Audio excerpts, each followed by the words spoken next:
Ézéchiel, chapitre 7, Louis II. La parole du Très-Haut Yahweh me fut adressée en ces mots. Et toi, fils de l'homme, ainsi parle le Seigneur Yahweh. Sur le pays d'Israël, voici la fin. La fin vient sur les quatre extrémités du pays. Maintenant la fin vient sur toi. J'enverrai ma colère contre toi. Je te jugerai selon tes voies. Je te chargerai de toutes tes abominations.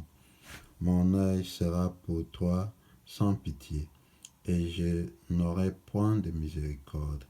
Mais je te chargerai de tes voies, et tes abominations seront au milieu de toi.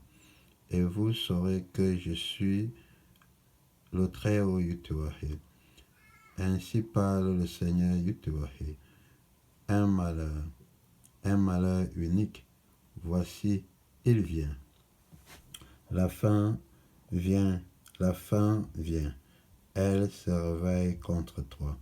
Voici, elle vient. Ton tour arrive, habitant du pays. Le temps vient, le jour approche, jour de trouble. Et plus de cris de joie dans les montagnes.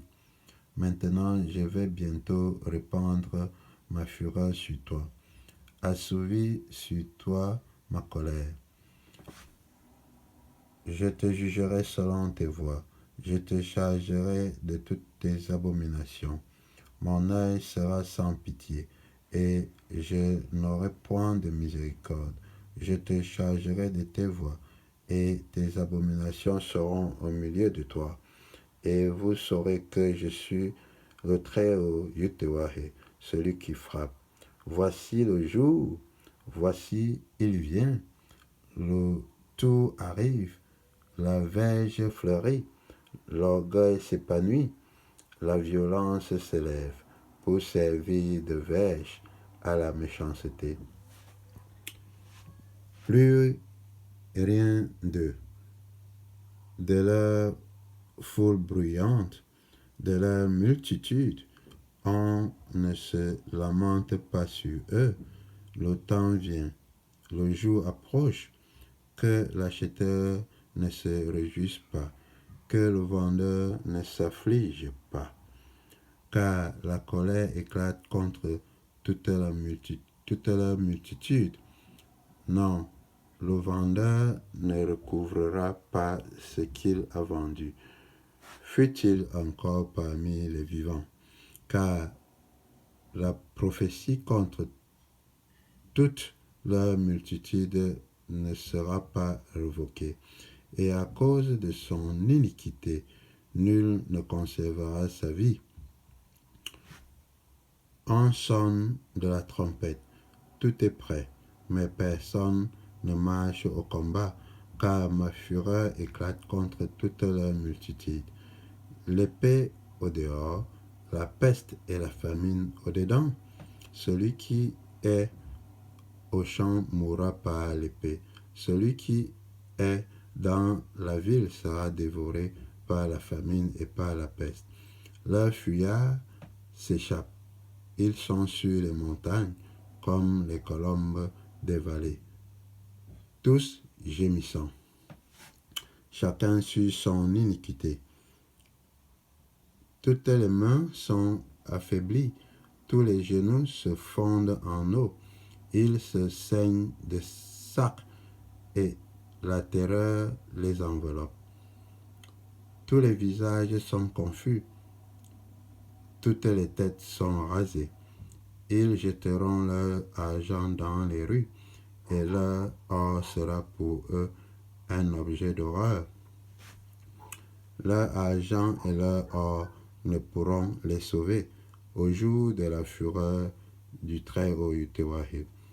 Ils ne pourront ni rassasier leur âme, ni remplir leur entrailles, car c'est ce qui les a fait tomber dans leur iniquité.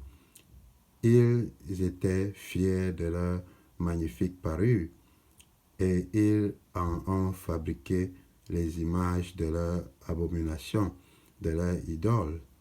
C'est pourquoi je la rendrai pour eux un objet d'horreur. Je la donnerai en pillage aux mains des étrangers et comme butin aux impies de la terre, afin qu'ils la profanent. Je détournerai d'eux ma face, et l'on souillera mon sanctuaire. Des furieux y pénétreront et le profaneront. Prépare les chaînes, car le pays est rempli de meurtres. La ville est pleine de violence. Je ferai venir les plus méchants des peuples pour qu'ils s'emparent de leur maison. Je mettrai fin à l'orgueil des puissants et leurs sanctuaires seront profanés. La ruine vient. Ils cherchent le salut et point de salut.